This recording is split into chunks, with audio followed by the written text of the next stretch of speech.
अवधूत चिंतन श्री गुरुदेव दत्त श्री स्वामी समर्थ।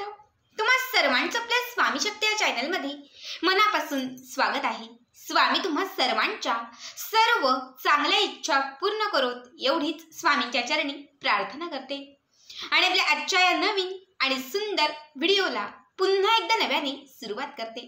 भक्तांनो, उद्या 15 जानेवारी बघा, सर्वात महत्त्वाचा आणि सर्वात मोठा दिवस, कारण उद्या आहे या नवीन वर्षातील पहिला सण मकर संक्रांती। खरं तर मकर संक्रांतीचा सण हा 3 दिवस असतो। मकर संक्रांतीच्या आधीचा जो दिवस असतो तो भोगीचा सण, म्हणजे आज भोगी, तर भोगीचा सण हा आपण साजरा करतो। दुसऱ्या दिवशी मकर संक्रांत असते, तर तिसऱ्या दिवशी किंक्रांत असते। बघा, या तिघांमध्ये मकर संक्रांतीचा जो दिवस आहे तो विशेष महत्त्वाचा असतो। आपल्या नवीन वर्षातील जानेवारी महिन्यातील हा पहिला सण असतो, ज्या दिवशी सूर्य हा मकर राशीतून प्रवेश करत असतो। खरं तर त्या दिवसाला मकर संक्रांती असं म्हटलं जातं। या दिवशी आपण तिळांचे असंख्य उपाय करत असतो, तिळगुळ बनवत असतो। आपल्या घराच्या आजूबाजूला जे लोक असतील, जे शेजारी असतील, त्यांना पण तिळगुळ जे आहे ते वाटत असतो। बघा, मकर संक्रांतीच्या दिवशी दैवी शक्ती जी आहे ती जागृत अवस्थेत असते। जेही देवदैवत आहेत हे पृथ्वी तलावरती संचार करत असतात आणि जर या दिवशी आपण त्यांच्या काही विशेष सेवा केल्या तर त्यांचे आशीर्वाद आपल्याला प्राप्त होत असतात। बघा, उद्या मकर संक्रांती आहे आणि मकर संक्रांतीचा सकाळीच करावयाचा एक विशेष उपाय मी तुम्हाला आजच्या या व्हिडिओमध्ये सांगणार आहे। उद्याचा दिवस हा गोडाचा दिवस आहे। आपल्या आयुष्यामध्ये सगळं काही गोड व्हावं, आनंदाचं व्हावं, प्रसन्न व्हावं, सगळी कामं मार्गी लागावीत, आयुष्यामध्ये सुख समृद्धी ऐश्वर्य याची प्राप्ती व्हावी, त्याचबरोबर घरामध्ये माता लक्ष्मीची भरभराट व्हावी, जो पैसा घरामध्ये असेल त्यामध्ये वृद्धी व्हावी, ह्या सगळ्या गोष्टींसाठी उद्याच्या दिवशी तुम्हाला तुमच्या घरामध्ये ही एक वस्तू आणायची आहे। जी वस्तू आणल्याने तुमच्या इच्छित मनोकामनाही पूर्ण होतील, माता लक्ष्मीचा आशीर्वादही प्राप्त होईल, तुमची जी कामं अडलेली आहेत ती मार्गीही लागतील आणि तुमच्या घरामध्ये सदैव एकोपा राहील, सुख आणि समृद्धी राहील। आता कुठली गोष्ट आहे जी फक्त आणि फक्त मकर संक्रांतीच्याच दिवशी आपण आणू शकतो, हे सगळं काही पुढे तुम्हाला मी सांगणार आहे। त्यासाठी आपला आजचा व्हिडिओ शेवटपर्यंत पहा आणि जे चॅनलवरती नवीन असतील त्यांनी लगेचच आपल्या चॅनलला सबस्क्राईब करा, कारण तुम्ही आपला चॅनल सबस्क्राईब केल्यामुळे मी पुढचे जे व्हिडिओ बनवेन ते सर्वात आधी तुम्हा सर्वांपर्यंत पोहोचतील। बघा, उद्या सकाळी सगळ्यात अगोदर उद्या आपल्याला सकाळी उठल्यानंतर काय करायचं ते सांगते। उद्या मकर संक्रांती आहे। शक्यतो मकर किंवा सिंह राशीतील जे लोक आहेत त्यांनी उद्यापासनं सूर्याला न चुकता उद्यापासनं दररोज अर्घ्य द्यायला सुरुवात करा। मी तर असं सांगेन की 12 राशीतील जे लोक आहेत ते सगळ्यांनीच करा, मात्र मकर आणि सिंह राशीतील जे लोक आहेत त्यांच्यासाठी हे खास आहे। अजूनही बरेच लोक सूर्याला कधीच अर्घ्य देत नाही। बघा, उद्याचा दिवस अत्यंत महत्त्वाचा आहे। उद्याच्या दिवसापासून हे सुरू करा। आयुष्यात कुठल्याच अडचणी उरणार नाहीत, कुठलीच संकट आयुष्यामध्ये थारा धरणार नाहीत, कितीही मोठी कामं असतील ती मार्गी लागतील, आयुष्यामध्ये कधीच सुख कमी पडणार नाही। उद्याच्या दिवसापासून किंवा उद्या आपल्याला सकाळी लवकर उठायचं आहे, स्वच्छ सुंदर स्नान करायचं आहे।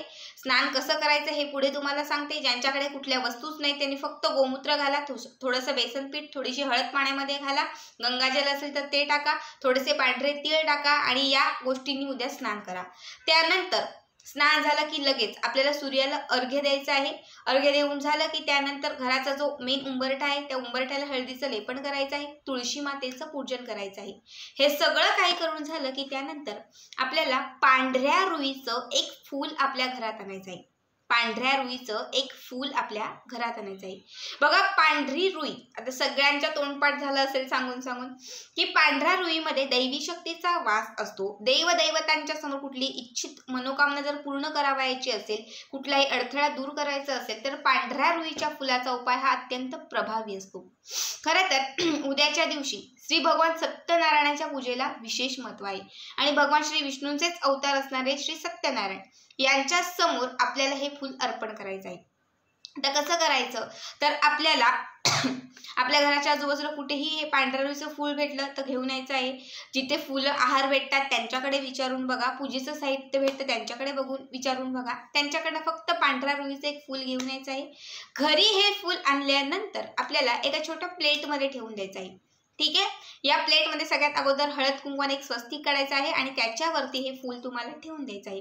त्यानंतर या फुलावरती तुम्हाला थोडंसं हळद कुंकू अर्पण करायचं आहे, थोड्याशा अक्षदा अर्पण करायच्या आहे, धूप दीप सगळं काही तुम्हाला त्या फुलाला ओवाळायचं आहे। बघा, रुईच्या झाडावरती, रुईच्या पानावरती, रुईच्या फुलांवरती माता लक्ष्मी आणि भगवान श्री विष्णूंचा वास असतो। जेव्हा हे फूल तुम्ही घरी आणाल तेव्हा साक्षात भगवान श्री विष्णू आणि माता लक्ष्मीला तुम्ही उद्याच्या संक्रांतीला घरी आणाल आणि त्यांचं आपण पूजन करणार आहोत। ठीक आहे, आता हे सगळं करून झालं की त्यानंतर तुम्हाला एक वेळा विष्णू सहस्त्रनाम म्हणायचं आहे आणि एक वेळा तुम्हाला गायत्री मंत्र म्हणायचा आहे। हे दोनही मंत्र म्हणून झाले की त्यानंतर तुम्हाला एका प्लेटमध्ये हळद घ्यायची आहे, एका प्लेटमध्ये हळद घ्यायची आहे आणि त्या हळदीसोबत थोडे तुम्हाला पांढऱ्या रंगाचे म्हणजे सफेद रंगाचे जे तीळ असतात ते तीळ घालायचे आहेत। आता हळदीमध्ये हे तीळ तुम्हाला मिक्स करायचं आहे। त्यानंतर हातामध्ये या दोन बोटांमध्ये चिमटीमध्ये ते तीळ घ्यायचे आणि तुम्हाला त्या फुलावरती अर्पण करत त्या फुलावरती अर्पण करत तुम्हाला महालक्ष्मी अष्टकम म्हणायचं आहे।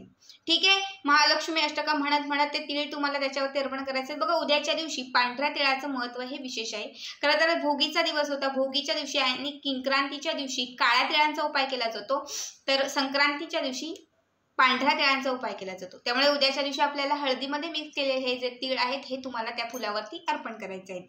त्यासोबत महालक्ष्मी अष्टकमाचं पठण करायचं आहे।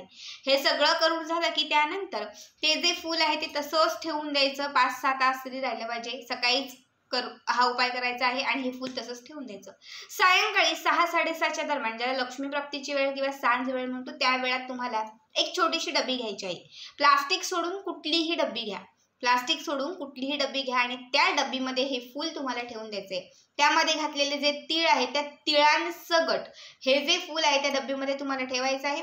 डबीचं झाकण लावायचं आहे आणि ही जी छोटीशी डबी तुमची आहे ती तुम्हाला तुमच्या तिजोरीमध्ये, जिथे आपण सोनं पैसा ठेवतो, तर तिथे तुम्हाला ही डबी ठेवून द्यायची आहे।